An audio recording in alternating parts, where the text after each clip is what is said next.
Hello dear aspirants. उम्मीद करता हूँ कि आप सभी की प्रिपरेशन बढ़िया चल रही होगी। तो आज जो है हम मोस्ट रिपीटेड कॉन्सेप्ट्स में आपके लिए एक और वीडियो लेके आ गए हैं जो कि हमारा केमिस्ट्री का। तो यहाँ पे जो है गैसियस स्टेट आपका फिजिकल केमिस्ट्री का एक काफी इंपॉर्टेंट चैप्टर हो जाता है और उसमें भी जो है हम आज एक ऐसा इंपॉर्टेंट कॉन्सेप्ट डिस्कस करेंगे जिससे जो है एनटीए ने कई बार आपके एग्जाम में जो है क्वेश्चंस पूछे हैं। और जो लोग भी जो है हमारे चैनल पे नए हैं उनको शायद नहीं पता हो कि हम जो है मोस्ट रिपीटेड कॉन्सेप्ट सीरीज में ऑलरेडी काफी सारे वीडियोस को अपलोड कर चुके हैं। तो फिजिक्स केमिस्ट्री एंड मैथ्स के जो आपको सब्जेक्ट की प्लेलिस्ट है वो आपको डिस्क्रिप्शन में मिल जाएगी। तो तीनों ही सब्जेक्ट के जो है आप वीडियोस देख सकते हैं और ये बात का जो है आप यकीन मानिए कि ये वीडियोस आपके लिए काफी ज्यादा बेनिफिशियल रहने वाले हैं जेईई मेंस 2022 एग्जाम के अंदर, क्योंकि हम ये चीज देख रहे हैं कि हर साल इन कॉन्सेप्ट्स को आपके लिए रिपीट किया जा रहा है। तो अगर वो कॉन्सेप्ट्स आपने अच्छे से सीख लिया, उससे रिलेटेड 4 से 5 क्वेश्चन आपने देख लिए कि प्रीवियस ईयर क्वेश्चन में किस ट्रेंड से पूछे जा रहे हैं, तो आपको 2022 की शिफ्ट में ज्यादा डिफिकल्टी नहीं फेस करनी पड़ेगी। चलिए तो हम उस कॉन्सेप्ट को देखते हैं।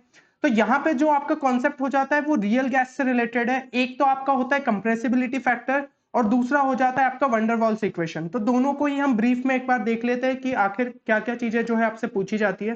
तो कंप्रेसिबिलिटी फैक्टर जो है हम इस तरीके से डिनोट करते हैं Z is equal to PV upon R T. ठीक है, ये एक मोल ऑफ गैस के लिए जो है डिफाइन हो रहा है आपका। अगर हम यहाँ पे Z इक्वल टू 1 ले लेते हैं तो वो जो है हमारा आइडियल गैस हो जाता है, ठीक है, for all temperature and pressure. और अगर हमारा जो है Z ग्रेटर देन 1 है तो उस केस में जो हमारी गैस रहेगी that will be less compressible than what is expected from the ideal behaviour. ठीक है, तो इसे जो है हम पॉजिटिव डेविएशन भी बोलते हैं। और अगर जो है हमारा Z लेस देन 1 है यानी कि कंप्रेसिबिलिटी फैक्टर अगर आपका लेस देन 1 है तो उस केस में हम बोलेंगे कि गैस जो है that is more compressible than what was expected from the ideal behaviour. तो ये जो है ये हमारा नेगेटिव डेविएशन हो जाता है। तो ये जो है ये टर्म्स इंपॉर्टेंट हो जाते हैं। इसके अलावा जो है आपको वंडरवॉल्स इक्वेशन पे ध्यान देना है। तो वंडरवॉल्स इक्वेशन हमारी यहाँ पे लिखी हुई है जिसको हम लिखते हैं p plus A N square upon V square into V minus N B is equal to R T. ठीक है, तो यहाँ पे जो है ये आपकी सिंपल सी वंडरवॉल इक्वेशन है जहां यहाँ पे जो है आपका ए और बी ये इन्हें हम कहते हैं वंडरवॉल कॉन्स्टेंट्स। ठीक है, तो ये जो है हमारे सिंपली करेक्शन टर्म्स हो जाते हैं फॉर प्रेशर एंड वॉल्यूम, क्योंकि आप जानते हैं कि आइडियल गैस हम किस तरीके से लिखते हैं PV is equal to NRT. वहां पे इन करेक्शन टर्म्स को जो है इंट्रोड्यूस किया जाता है क्योंकि कोई भी चीज जो है मतलब कोई भी गैस जो है आपकी आइडियल गैस नहीं होती है, जो कि हम अगर नॉर्मल वर्ल्ड की बात करें तो यहाँ पे जो है आपकी यहाँ पे वंडरवॉल इक्वेशन यूज की जाती है। अब ये जो ए है आपका वंडरवॉल कांस्टेंट, ये जो है ये क्या चीज डिनोट करता है, तो it is the indirect measure of attractive forces between the molecules. जैसे जैसे जो है ए की वैल्यू आप इंक्रीज करेंगे, मतलब जैसे ही ए जो है लार्जर रहेगा तो हम जो है गैस को इजीली जो है लिक्विफाइड कर पाएंगे। ठीक है, तो ये चीज आपको समझनी रहेगी। बी आपका क्या हो जाता है, तो बी जो है वो एक्सक्लूडेड वॉल्यूम या फिर को वॉल्यूम होता है। ठीक है, तो बी का जो है कनेक्शन रहता है आपका to the total volume of one molecule. ठीक है, तो वॉल्यूम के साथ इसका कनेक्शन रहता है और फॉर्मूला यहाँ पे हो जाता है B is equal to N into total volume of one molecule, जिसे हम लिख देते हैं 4n cross 4/3 pi are cube. तो ये सिंपल से जो है फॉर्मूले आपको याद रखने हैं। अब हम इससे रिलेटेड क्वेश्चंस देखते हैं और आप उससे समझेंगे कि आपको जो है इन फॉर्मूलेस और इन कॉन्सेप्ट्स को किस तरीके से क्वेश्चंस के अंदर यूज करना है। तो यहाँ पे एक और चीज मैं आपको बताना चाहूंगा कि हमने जो है उन स्टूडेंट्स के लिए एक कोर्स लॉन्च किया था जिनको जो है मैथ्स में बहुत ज्यादा डिफिकल्टी फेस करने को मिलती है, क्योंकि आप देख रहे हैं केमिस्ट्री एंड फिजिक्स आपका जेईई मेंस का अगर पिछले सालों को हम कंपेयर करें तो इजी ही आ रहा है, बट मैथ्स में स्टूडेंट्स डिफिकल्टी फेस करते हैं जिसके कारण उनका ओवरऑल परसेंटाइल काफी ज्यादा गिर जाता है। तो यहाँ पे हमारा जो कोर्स है JEE mains maths crash course, ये आप लोगों में एक अलग ही कॉन्फिडेंस बूस्ट करेगा, साथ ही साथ आपको जो है स्पीड बिल्डअप करने में काफी ज्यादा हेल्प करेगा, क्योंकि यहाँ पे आपको जो है थ्योरी तो कवर होती है, साथ ही साथ इस तरीके की शॉर्ट ट्रिक्स या फिर आप कह सकते हैं शॉर्टर अप्रोचेस सिखाए जाते हैं क्वेश्चन को सॉल्व करने के, ताकि जो है अगर आपको मेंस में उस टाइप के क्वेश्चन देखने को मिले तो आप उसको जो है शॉर्टेस्ट पॉसिबल वे से सॉल्व करें। और अगर वहां पे आपने टाइम सेव कर लिया तो आप बाकी क्वेश्चंस में इन्वेस्ट कर पाएंगे, जिसकी वजह से आप जो है स्टूडेंट मैक्सिमम क्वेश्चंस को अटेम्प्ट कर पाएंगे। चलिए तो अब हम इस बाकी जो कॉन्सेप्ट्स कर रहे थे उससे रिलेटेड जो है क्वेश्चंस को सॉल्व करते हैं। तो ये क्वेश्चन आया था हमारा 26 फेब 2021 शिफ्ट 1 के अंदर। यहाँ पे जो है क्वेश्चन में दिया गया था a certain gas obeys P into Vm minus B equal to RT, the value of delta Z upon delta P, और जहां पे टेम्परेचर जो है हमारा कांस्टेंट देके रखा है तो उसकी वैल्यू आती है हमारी XB अपॉन RT। यहाँ पे X की वैल्यू बतानी है। तो ये जो है ये हमारा न्यूमरिक टाइप क्वेश्चन हो गया। तो इस इक्वेशन को अगर मैं अच्छे से लिखूं तो ये क्या हो जाएगा, P into V M minus P B is equal to R T. अब जो है हम एक काम करते हैं, यहाँ पे आरटी को नीचे की साइड ले आते हैं, तो ये हमारा क्या हो जाएगा, PVM upon RT minus PB upon RT is equal to 1। ठीक है, पीवीएम अपॉन आरटी हमारा क्या होता है, जैसा कि हमने देखा था फॉर 1 मोल ऑफ गैस हमारा कंप्रेसिबिलिटी फैक्टर डिफाइन किया जाता है Z is equal to PV upon RT. तो ये तो जो है हमारा Z ही हो गया, तो Z minus PB upon RT is equal to 1। अब पूरी इक्वेशन को अगर मैं जो है P के टर्म्स में पार्शियली डिफरेंशिएट कर दूं तो ये क्या हो जाएगा, delta Z upon delta P। ठीक है, जहां पे टेम्परेचर को कांस्टेंट रखा जा रहा है, तो ये यहाँ पे ये हो जाएगा माइनस ये क्या हो जाएगा हमारा B अपॉन आर टी, और 1 तो हमारा कांस्टेंट टर्म है तो वो क्या हो जाएगा इक्वल टू 0, यानी कि delta Z upon delta P जहां पे टेम्परेचर कांस्टेंट है that will be equal to B by R T. तो x की वैल्यू हमें यहाँ से क्या मिल गई, इक्वल टू 1। तो सही आंसर हो जाएगा हमारा 1।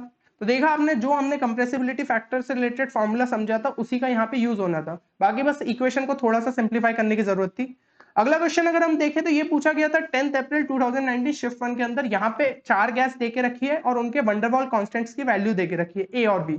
अब उन्हें जो है हमें कंपेयर करना है कि कौन सी गैस जो है ज्यादा वॉल्यूम ऑक्यूपाई करेगी या फिर जो कौन सी गैस जो है ज्यादा कंप्रेसिबल रहेगी।